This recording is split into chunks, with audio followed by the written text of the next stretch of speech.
Eye on Careers. In association with laymoon.com. Jobs, courses, and all things career. This is Eye on Careers, the career clinic, charting your next move.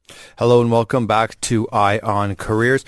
We just heard the story of Mark Adams, Chief Executive Officer of Anglo-Arabian Healthcare. I think Mark gave us some very interesting insights, and he said, your failures are as important as your successes.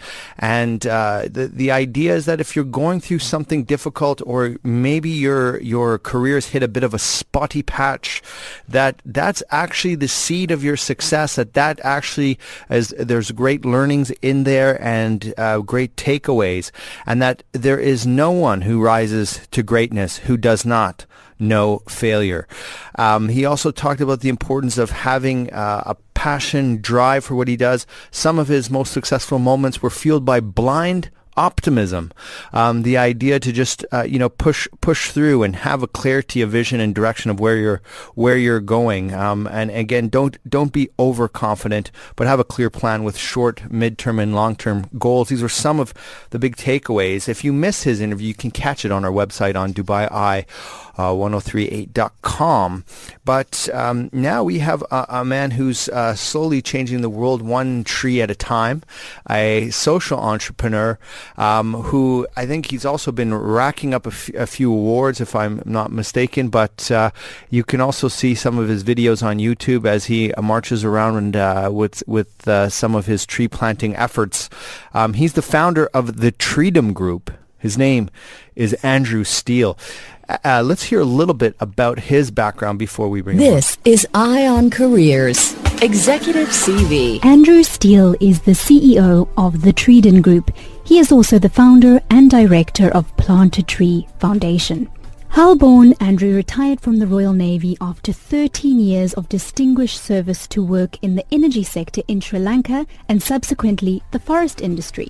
Accredited with a master's degree in business administration from the Sydney Graduate School of Management, Andrew received awards for both e-commerce and management information systems.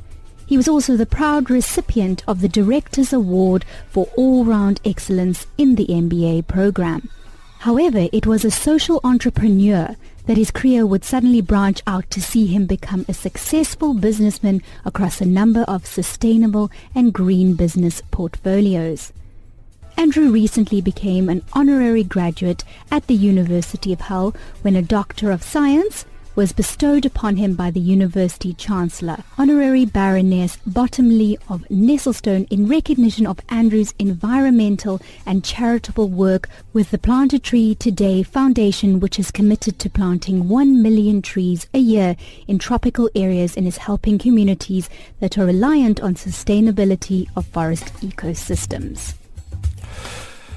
Well, Andrew, please welcome to Eye on Careers. Oh, hi, Shane. It's a pleasure to have you here. And what is the Treedom Group? It's a great name, by the way. Well, we're a socially entrepreneurial company that not only looks at the bottom line, but we look at social and economic development within our organization. And so, but the main actual commercial product that you do is oud, right? That's correct. Product known very well in Dubai and throughout the Middle East. Absolutely, absolutely. So, in essence, you have a regular commercial company, but you've chosen to be extra socially responsible with the way that you're managing and growing the business. That's correct. When not only are we a socially and ethically responsible company, we went to the next level and created our own charitable foundation that's registered in the UK and registered in Thailand. And hopefully within the next 12 months, we've got a target to register in Dubai and plant 1 million trees. And so the charitable organization is called? Plant a Tree Today Foundation. Plant a Tree Today. And the vision is to have 1 million trees planted by when? We're targeting 1 million trees by 2020 in Dubai. In Dubai? That's the aim. Okay, so you're going to irrigate because it's desert here, right? You have to. You That's can't right, just but plant trees here. There are certain species that do grow. They're indigenous to this region, and we'll analyse the situation and see what needs to be done to make sure we can actually achieve our target. So you are going to plant 1 million trees here in Dubai. Not personally, but I'm going to hopefully motivate a lot of companies and school children and other individuals to come along and join us. A couple of them will be done by you as well, I'm sure. I think I've planted enough over my time. How many trees have you planted? That's a tough one. Every time I go out, I look at how many trips I've taken overseas, and if it's a trip to Dubai from Thailand, for example, I need to plant 6 trees. So I'm out usually every other weekend with our team up in Khao Yai National Park within Thailand, planting trees. Why do you have to plant 6 trees if you go from Dubai to Thailand? To offset the carbon emissions from that trip. Do you really do that? Are you serious? Generally, yes. You honestly try to make it so you have a zero carbon footprint by planting trees to offset your carbon emissions. 100%. I think one of my mainstays as I've gone forward in business is not to ask people to do something that I'm not willing to do myself. So I'll roll my sleeves up and get out there and get amongst it. And do you have a favorite tree that you like to plant, or? No, they're all fantastic. They all do their job, and I think there's an environmental element that we've got to be considerate of. Isn't there one tree that's more carbon efficient than the others? That's, Yes, there are. It's trees that are fast growing, trees that can actually be used. Even people don't understand this, but you can grow trees and harvest them sustainably and allow them to grow, and it takes more carbon out of the atmosphere than leaving a tree in the forest. Right. And what's interesting is all growing up in school, I was taught anyway that trees came from the ground. But effectively trees come from the air because the biggest ingredient in the tree itself is carbon and light. And very little of the trees actually is taken from the ground itself. I still need water. They need water, but that also comes from the sky, right? That's so true. It's not necessarily coming from the ground. But that's another story. So you what prompted you to you quit your job in the Royal Navy and started this business, or how did it start? No, actually I was working in the Navy and I was offered an opportunity in Sri Lanka. I was working in the power sector, actually polluting the atmosphere.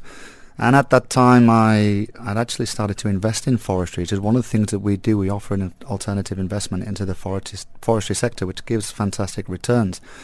And over the course of my isn't that a double whammy? Like on one hand, you're working for a power company, and then on the other hand, you're forestry, so you're cutting down the trees. So you're like double time there. That's impact. That's effective. Correct. I was working in the power sector, polluting the atmosphere, and I think I realised then that I could do something. I could invest in forestry and actually give something back that would also give fantastic economic returns. I think at the time I was looking at university costs for my children, and I looked at a certain investment and realised that by investing in forestry, it's a long-term horizon. I can get the returns to cover my children's education. When you say investing in forestry, I think a lumber company that's going and cutting down the trees and selling the wood. What do you mean exactly by investing in forestry? There are lots of managed investment schemes. We ourselves offer an investment into Aguilaria, which produces oud oil. I think people in this region understand that's a highly economically valuable tree, and from that we can pay fantastic returns. And the tree survives the harvest of the oud oil, or? That's right. We do harvest the tree, but we allow it to regrow. And that's where we come in as a sustainable and environmentally, ethically company. So you were working the power industry. The money that you made, the profits, you said, where do I invest all this, oil money? And then you said, I'll put it in forestry. And then you were like, wow, this is actually a good thing. And then you quit the power company, or how did it happen? I was actually offered another opportunity to head up a group of companies that were already in the alternative investment sector and forestry. So I took a leap of faith, really, and realized that I could do something outside of the power sector and my engineering background and bring a skill set to a different industry. I saw opportunity there, and I grabbed it with both hands, and it's a chance to stay in Asia. I think we've been in Asia 15 years now. Well, hold on a second. You're working in a power company, and somebody just says, well, look, I need you to run this group of companies out of the blue. Like, how does that work? That hasn't happened to me. I haven't been saying, come and run these companies for us. There's a course of events that had happened. I also, whilst out in Sri Lanka, I think I got on top of this situation. We had a 30% year-on-year growth in our power production. I was looking for alternative opportunities, so I set up a real estate company. Chairman of the company I eventually went to work for had seen what I'd done and liked what I was achieving, and asked me to come and join his company. What did the real estate company do? As rental and sales of property in Sri Lanka. A broker, like a leasing, brokerage, rental yes. brokerage. Yes, it's still going today. So this is kind of, counterintuitive to your original DNA, where you're working in the public sector in the Navy. You get out and all of a sudden there's this explosion of entrepreneurialism that's just flying all over the place. And you're in the power industry, you're making real estate companies, you're making forestry investments. Where did all this come from? I think I was always an entrepreneur growing up, and I'd always had an eye for opportunity. From being a young boy, I used to get my mum to make marmalade, and she would go and sell it to work, but I got the profit. So I thought that was pretty smart. How did you work that out? There's a lot of very mysterious loving things about you, Mr. CEO. Then in the Navy, I realised that as the mobile industry started to take off, that Orange were offering free phone numbers, 0800 numbers at zero cost. And I realised you could use a charge card for 5 pence a minute. So I started to sell mobile phones and prepaid calling cards in the Navy and see an opportunity there. So I've always been entrepreneurial and had an eye for openings and capitalising on them. So you're in so what was your job in the power company? What was it, like an oil and gas company, or what exactly was it? It was a 51 megawatt diesel generated power station. Okay, and what was your job there? I was running the maintenance division. Okay, so you're an engineer, basically an electrical engineer. I'm not actually, I'm an aircraft engineer by trade. So how do you flip and become into it?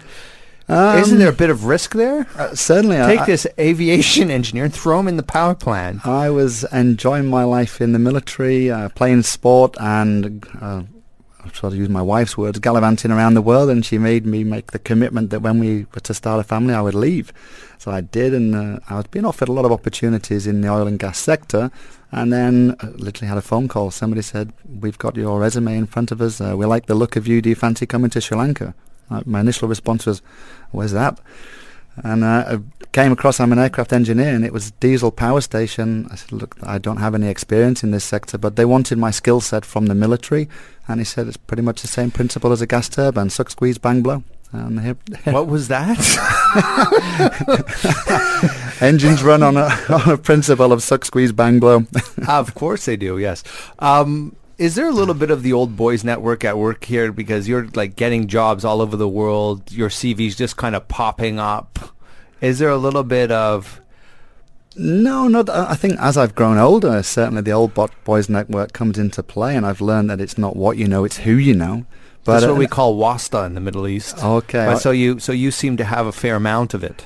I think I played a lot of rugby in my time, travelled to a lot of countries, and over the last 20 years since I've been out of the military, that network's spread, and there's a lot of the guys still here in Dubai, in Hong Kong, Singapore, and in Bangkok. So, yeah, it's a pretty good network. Do you think that's one of the things people overlook, is the power of networking, the importance of having a power network, of building those relationships obviously through the military and through your rugby that you've been able to foster and nurture over almost a lifetime now?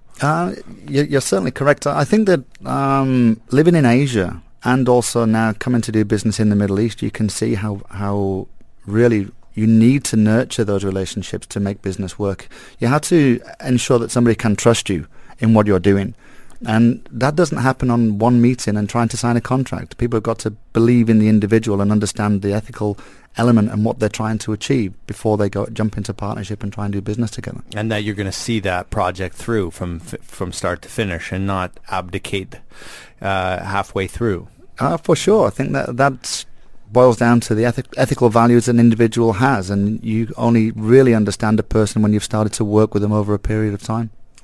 This is a story of a social entrepreneur, a gentleman by the name of Andrew Steele, the Chief Executive Officer and founder of the Treedom Group. He's going to be sharing his insights into working in a socially responsible way and being an entrepreneur that's environmentally friendly. So stay with us. Hello and welcome back to Eye on Careers. I'm your host, Shane Phillips, and we are looking at the story of a social entrepreneur, a man who started his career in the Navy and then was parachuted once he left after 13 years to running a 51 megawatt power plant in Sri Lanka, I believe. And then from there started a real estate brokerage and then decided to start a socially responsible company called the Treedom Group, in which plants trees, sets off carbon footprints all over the world, and also makes perfume.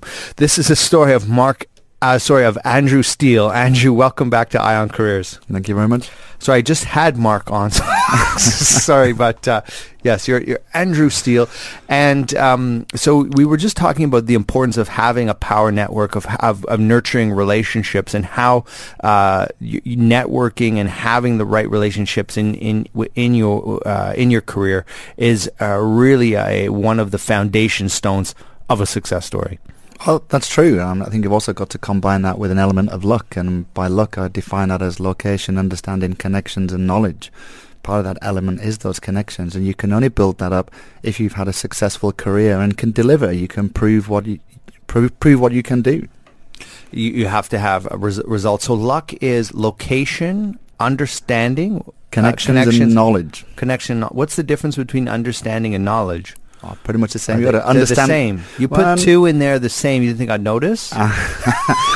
You got to understand the business, but also have knowledge about the technical elements. You have to understand the business, but have technical knowledge. Sure.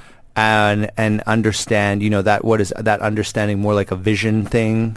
Yeah, I think one of the things you talk about network, and one of the key elements for success for me really is also building a team, understanding the mechanics and the thinking of individuals and how to get those people to gel and work together. The team only works if the team works, and that's one of the things I think people fail to understand at this point. They put people together on projects and the dynamics don't always work, so you've got to understand the people that you're working with. Do you think that, one of the things we were just talking with the last guest on is that, leaders today so often sit down and they'll do a review, and they're so interested in letting the staff or the employee know what they think or what's expected of them. And they're getting very little feedback into how they're being interpreted or what the staff actually thinks of them. And isn't that the fundamental, most important thing that a leader needs to know? Yeah, 100%. I think, yes, we heard Mark talk about defining strategy, and that's correct, but you've got to be fluid. Top-down management isn't the way forward. We've got to look and listen to the individuals that are working, that are putting the strategy into operation, and understand their problems, connect with them, and make sure that the information they're feeding back is filtered. A business has got to be fluid.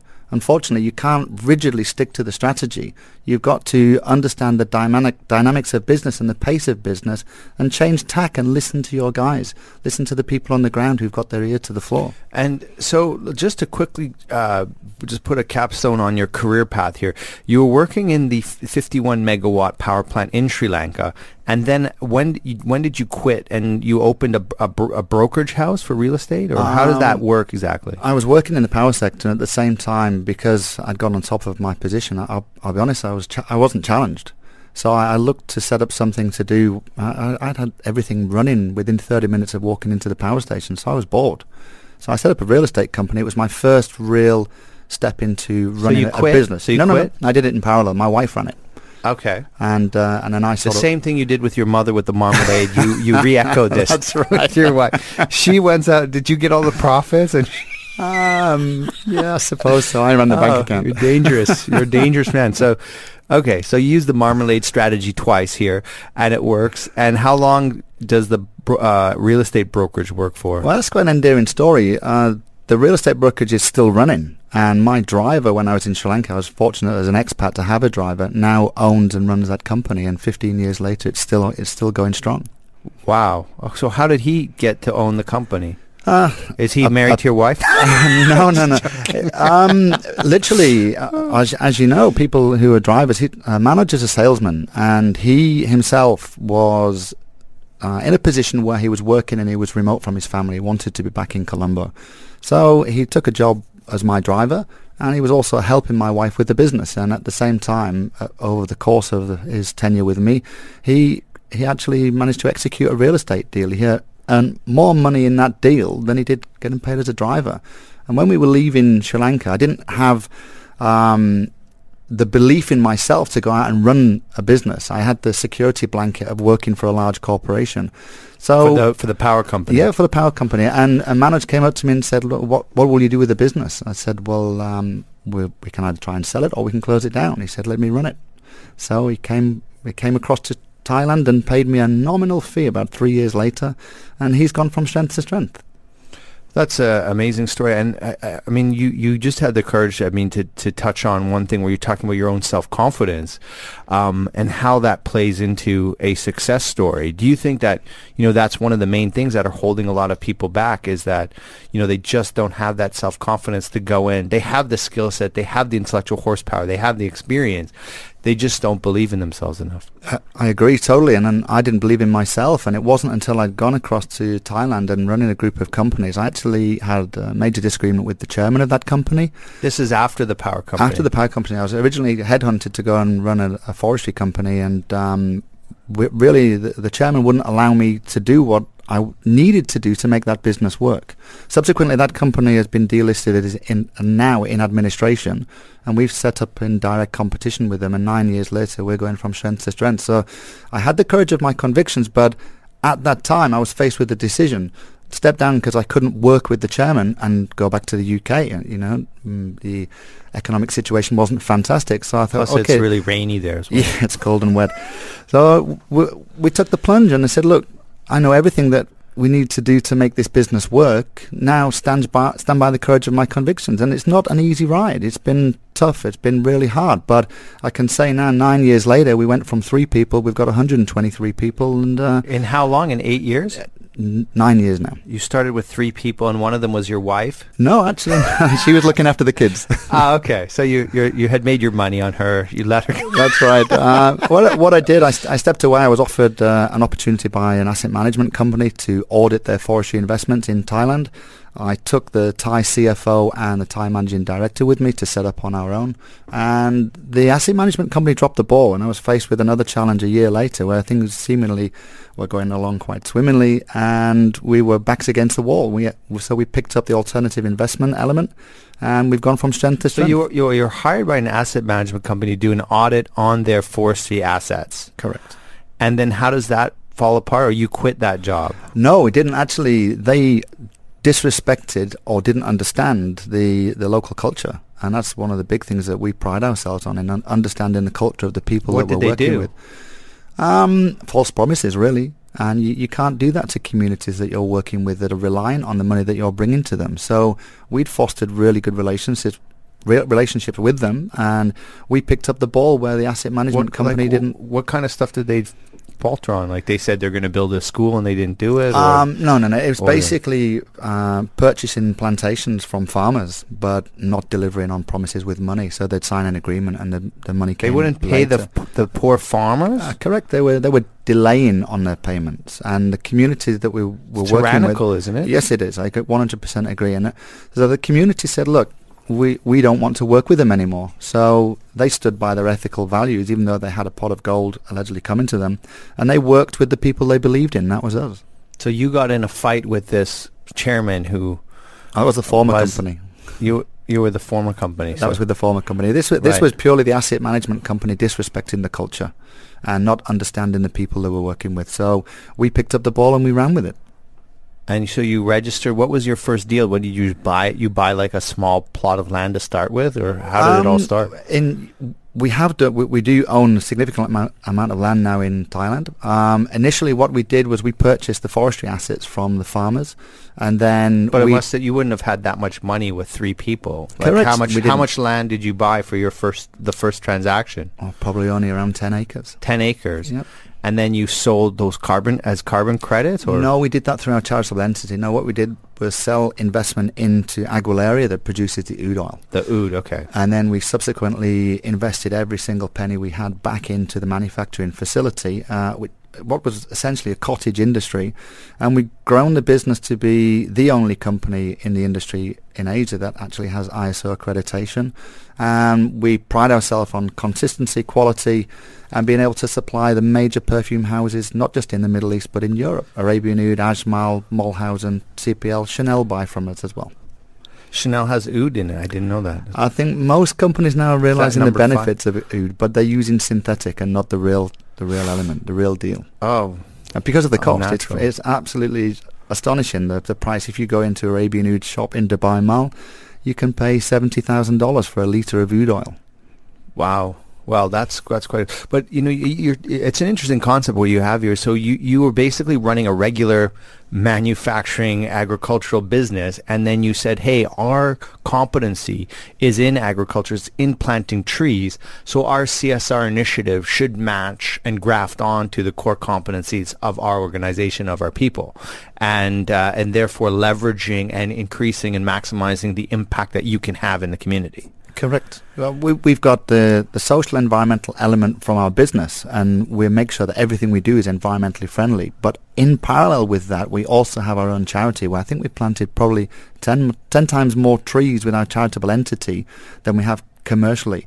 And what we do is make sure that our guys work with two hats. So the business pays their salary, but they're committed to doing the charitable projects when companies come in with CSR revenue for us.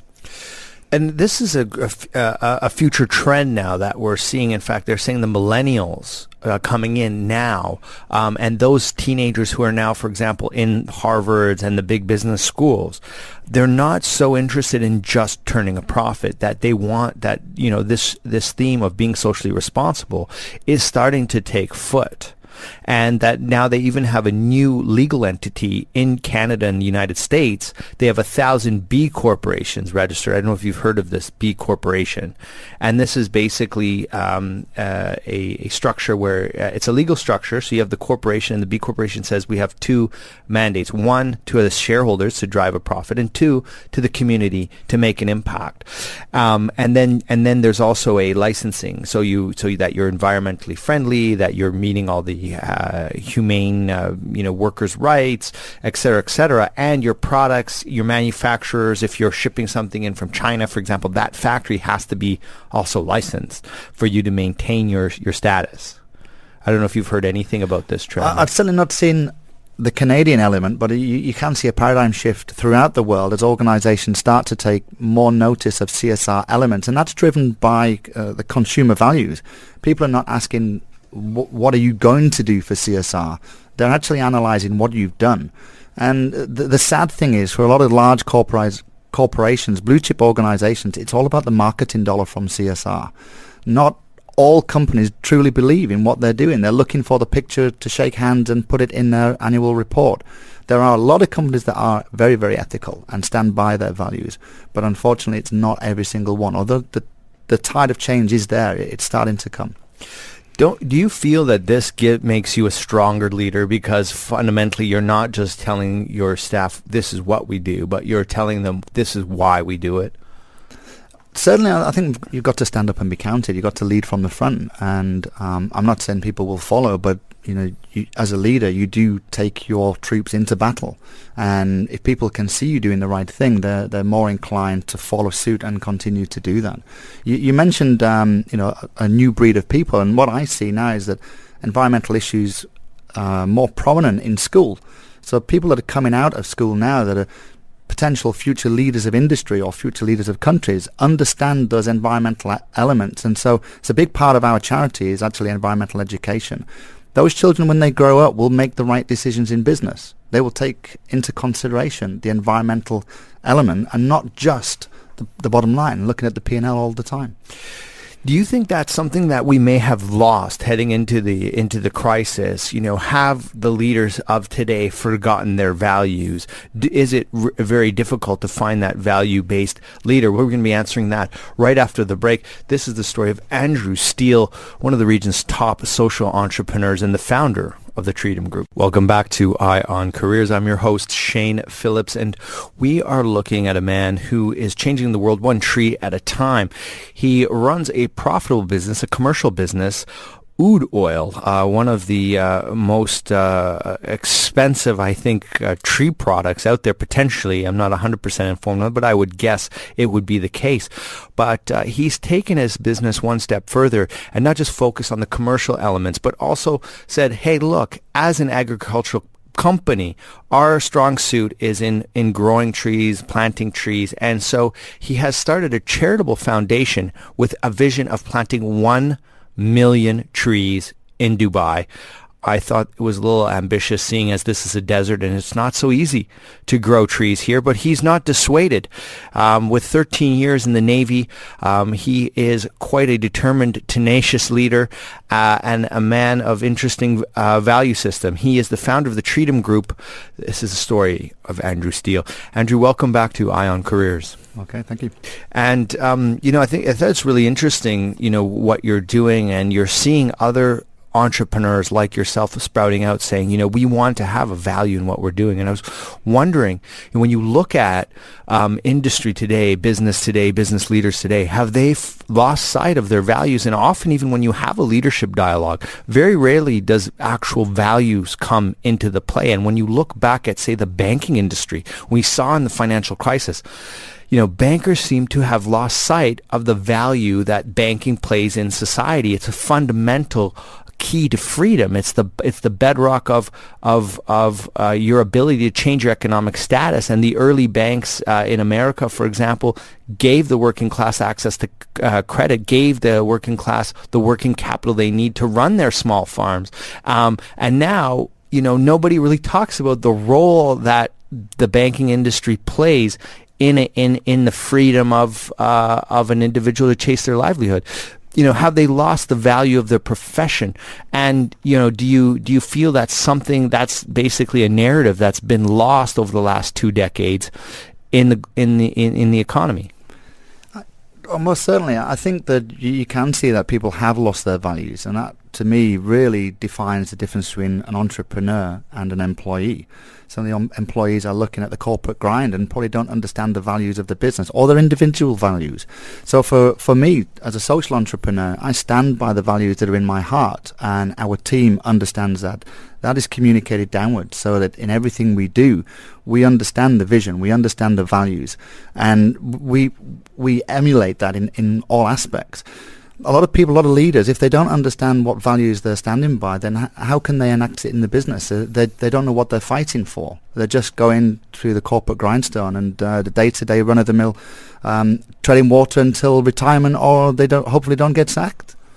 Yeah, well, yeah. So it's a fear-based, and when you look at the values, then this is what courage is. For example, if we look at the story of Gandhi in his own autobiography, he describes himself as a coward, and early at one point in his life, he's actually even scared of the dark. But then this same man, self-professed coward, stands up to the greatest danger of all, grave danger, almost beaten to death repeatedly. He was severely beaten several times. I mean, even thrown off a moving train.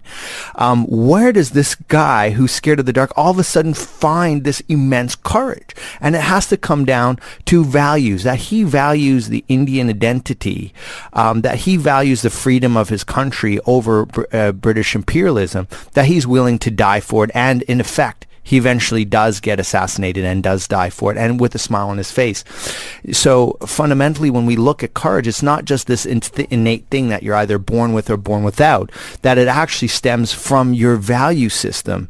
And without having that strength in your values, you can't be courageous. Oh, 100%. I think you've got to stand by those values. You've got to stand up and be counted. And if you're not willing to do that, then who are you as a person? And how can, as a leader, you ask people to follow you and really put into operation the values of your organization? So in a sense, when I look at your story, it almost seems like you were forced into entrepreneurship because you could not find an organization with the right values that resonate with you as a human being. Correct. So when I first went across to Thailand, the company was stating that they had ethical and social values, but they didn't actually really do that on the ground. And I challenged that. That's one of the reasons why I fell out with the chairman. But I also looked at the business model and said, the plan, well, you don't have a plan. So let's put a plan in place. And we couldn't actually agree on those values. So I stepped away and did it myself. It's a challenge, but it's what I believe in. And you've got to have the courage of your convictions. And I like what Voltaire said. He said, no snowflake in an avalanche feels responsible. And in essence, we're all playing this game and passing the buck. But, do we even as consumers have a responsibility to say, we are now not going to do business with unethical providers. And you saw that in the turmoil. There were certain leaders of other countries who fell, and then all of a sudden the international community said, oh, that person was tyrannical and blah, blah. I said, well, hold on a second. Who was buying his oil for all this time? Are you not responsible? Did you not fund this position? Do we as consumers now have a moral onus to ensure that we are only supporting ethical business operators? I think you can see that evolution over the last 5 to 10 years, really. People have become more aware of the social and ethical values of companies and are willing to work with companies that are standing by their CSR programs and not employing child labor, for example. In the manufacturing industry, we've seen a sports garment company completely revolutionize its manufacturing industry because it was chastised over child labour issues. And I think that companies are now listening to their customers and adopting those values and making sure that they are abiding by them, because the consumer is right. They will switch if they feel that it's not viable, it's not ethically viable, and they'll move to a supply that is. We notice it in our own industry as well. Over our time now, we're finding more companies asking for organic products, making sure that we're considerate about the environment and the area we work.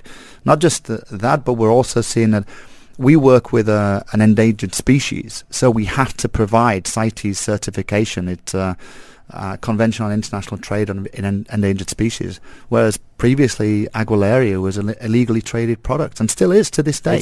How is it illegally traded? A lot of poachers will go into the national forest and take trees from the wild, and these are trees that have been there for 100 years, and they'll sell them. We work, as I said, very sustainably and ethically, and Aguilaria trees can be planted in managed plantations, which is what we operate. So there are tree poachers out there. There are. It's amazing. Yeah. I think over my time in Asia, I've seen huge trees just been felled and the side of the road, which are now going from Myanmar and Laos into China, into manufacturing industry for tables and chairs and furniture.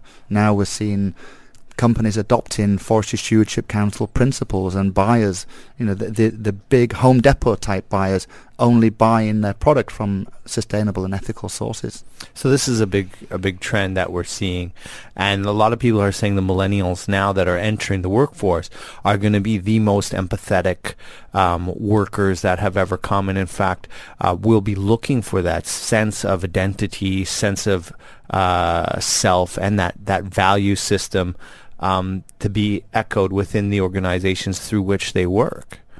And I guess you fully agree with this. Certainly. I think for me that's in my heart. One of the things, if you talk about forestry in particular, it takes a minute to chop a tree down, but it takes 50 years for it to grow back. So people don't understand the dynamics of that, and that, for me, ensuring that companies are becoming more ethical and environmental in their thinking is going to really make a difference with our planet and the future of our planet. Remember, you've got to look at the words of David Attenborough, and how can you look your grandchildren in the eye and say that you knew about the state of the planet and the things that were going on and you did nothing about it? So that's really where I see a huge shift in people's thinking. I think what they're seeing now is the urbanization rate is so high, and you're now seeing a huge amount of people moving from the poverty class into the middle class. And in fact, I think one stat, I was speaking with one of the CEOs of a big FMCG company, and he said that by 2030, 2/3 of the world's middle class will be in Asia. And he said if they consume at the same level that America does, as America's middle class consumes, we will need 2 planets to support this level of consumption. So is it not too late? Have we gone too far? Is it not, how are you going to stop this consumption machine? Okay, most certainly there's an element called ecological debt, and it's a date each year where the planet cannot sustain the people on this planet, and it gets earlier and earlier. So not everybody understands that. I think we have to preach that message, and people will start to make the change. I was listening today in Dubai. There's one of the companies talking about gardening and organic produce from your own home. People will start to do that. You'll realize that we can't continue in the way that we're going. It's got to change. It's not just talking about climate change, but all environmental issues. I mean, For me, I'm an animal lover as well. We keep deforesting at the rate we are. Where do all the animals live? There's so many different elements as well, not just around the ecological debt, but the environment as a whole. And we've got to change people's thinking. It's really it's paramount. It's paramount importance. Yes, I was hearing an interesting story about a bacteria in a bottle. So you have a bacteria, and every minute it doubles in population, and it's in one bottle. At 11 p.m., it's one bacteria in the bottle. By 12, the bottle's full. At what point is the bottle half full? And of course, that would be, I'm not going to make you do math here at the show, but at 11:59, the bottle's half full, right? And at 11:58, it's 25% full. And, at 11:57, it's 12.5% full. So you have this huge space. At what point, if you were a bacteria, would you realize you're 3 minutes away from certain death? Now, take it the next step and say the bacteria is even very technologically advanced. So they go out and they go at 11:58 or 11:59, say at 11:59, they go out and get 3 more bottles. So they increase their resources by 300%. How much longer can they live? Well, by 12:01, 2 bottles are full, and by 12:02, all 4 bottles are full. So this is basically the scenario of an exponential growth against a finite resource, which is what we face. We are no different than that bacteria, wouldn't you say? 100%. And how far do you go with this? I think that reality is what you're saying is correct, but unfortunately, not everybody understands the context of this. And do we sit and wait until it's too late? Or do we take some action, or do we take changes in our daily lifestyle and adopt them so we don't enter into this problem? It's too late in 20 years when you say, hey, we knew about this in 2015, but we did nothing about it. So I think concerted effort really to make changes, concerted changes has got to be taken. Some big changes happening in the world, and one of the people leading that is Andrew Steele, the social entrepreneur and founder of the Treedom Group. He is going to be sharing his secrets to success in the social entrepreneurship space. So stay with us. Hello and welcome back to Eye on Careers. I'm your host, Shane Phillips, and we are living in an interesting time where businesses are no longer just focused on profit. They have a triple bottom line. They're looking at people, they're looking at profits, they're looking at the environment. And one individual who's really leading the charge on this initiative is a gentleman by the name of Andrew Steele. He's the founder of the Treedom Group, and his business, he sells oud oil, which is one of the more lucrative agricultural products that you can have. But he also runs a charitable organization because he's in basically the tree business. So he's been planting trees, and his vision with his charitable organization is to plant 1 million trees right here in the City of Dreams, Dubai. Andrew, welcome back to Eye on Careers. Yeah, thank you. It's good to have you here, and it's been interesting, when you look at some of the environmental issues that we're facing and the growing number of companies now that are saying, look, let's look at what our business does, what's our core competency, not only use that to drive a profit, but let's also use those capabilities to drive an impact in society. And I saw there was one company, a restaurant, and they made these little chips that you take this chip and you give it to a homeless person, and that person comes in and they get a meal. So instead of giving a homeless person money who they may be using that for something other than the food, as we all know, this chip can only be used for food. And he did that, and I think now the police department in his neighborhood, as part of their normal kit, take his chips with him, and it's been a huge, it's just been a runaway success. And of course, he never did it to make money, and that's the purpose, is that some of these offerings that he's given to the community, he does at cost or even at a loss, because he's that passionate about making an impact. And this is a new sprouting of and you're part of that movement. Oh, that's right. I think we've adopted a strategy that people are starting to move towards, and it's for us very endearing. We're quite happy that we can be nominated as a sustainable and ethical organisation. Well, nobody comes on the show without being asked, what's your secret to success? Eye on Careers now reveals the secrets to success. So Andrew, what's your secret to success? I think it's respect every individual within the organisation and communication. Remember, people are human beings and they're not just an employee number. And don't ask somebody to do something that you're not willing to do yourself, unless you technically can't, of course. Eye on Careers. In association with laymoon.com, jobs, courses, and all things career. Yeah, I guess I would have to fire my accountant then if I took your advice, because those I don't understand. They do all of these revenue statements, balance sheet, and then the numbers that they come up with doesn't match the numbers that's in the bank. And I say, well, why is this? It's accrual accounting. It doesn't make any sense, but it's another story. Efficient tax planning, I think, right? Yeah. You never know. So what's been, you've ramped up from 3 people to 120 now. Yep. And growing. What have been some of your biggest failures or the biggest moments where you've basically fallen down and had to pick yourself back up?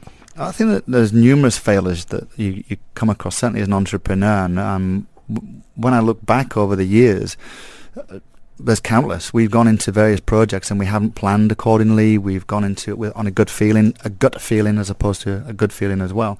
And we've tried to be reactive to the situation. But the biggest element for me is to fail forward, understand the mechanisms by which you failed, take a step back, reevaluate, and go again. And unfortunately, not everybody does that. They keep ploughing forward and sometimes not taking a step back just to understand what went wrong and communicate that with your team. One time when I was a kid, I was running so fast. I was a little bit hyperactive. And when I was running up the stairs, I was running so fast that when I tripped, I actually fell up the stairs. I don't know if you've ever done that, but I literally fell up. And, I think when you look at people who are really successful, they don't stop. When they fail, they shake it off, and like you said, they analyze, they look at what we need to do different, and they get right back in the game. Where another person may say, "Oh, this just wasn't meant to be. This isn't working out, and it's not. I always have bad luck," and they throw in the towel. Is success simply defined as getting up one more time than you've been knocked down? 100%. I think a lot of people have got a fear of failure, and look at mergers and acquisitions. Probably 1 in 12 is successful. You look at the situation, everything is a speed bump on the road. You've got to be willing to wake up every day, in my opinion, look at a brick wall and jump out of bed and say, hey, I'm going to run at that brick wall, I'm going to knock it down. The day you don't do that, the day you get out of bed and you think, I don't want to do this anymore, change industry, change your job. You've got to have that passion. You've got to have that drive and energy, and that also emanates down to the people you work with. They look towards the guy at the top to provide leadership and inspiration, and they follow his energy. They follow the drive and the passion that he's got. So you've got to pick yourself up, dust yourself down, and be ready to go again.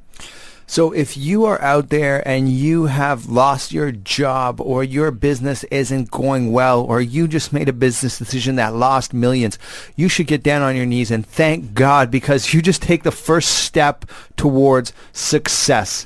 The more no's you get, the more failures you get, the closer you get to that big win. Your next punch just might be a knockout, so you have to keep swinging. But Andrew, let me ask you, isn't there some days when you wake up and you're just overwhelmed? I mean, you're running this global business at beginning on a shoestring, because you just don't have the manpower or the people power to make it happen. Aren't there certain days where you're like, oh my God, I have to do my financial statements, I have to do my marketing plan, I have to make 700 phone calls, I have to answer these. It's just overwhelming. Yes, it can be overwhelming at times, and certainly when you start out and you're on your own, you're doing a lot of the work yourself. But life's a roller coaster. That's Forrest Gump. Life's a box of chocolates. You don't know what's going to come next.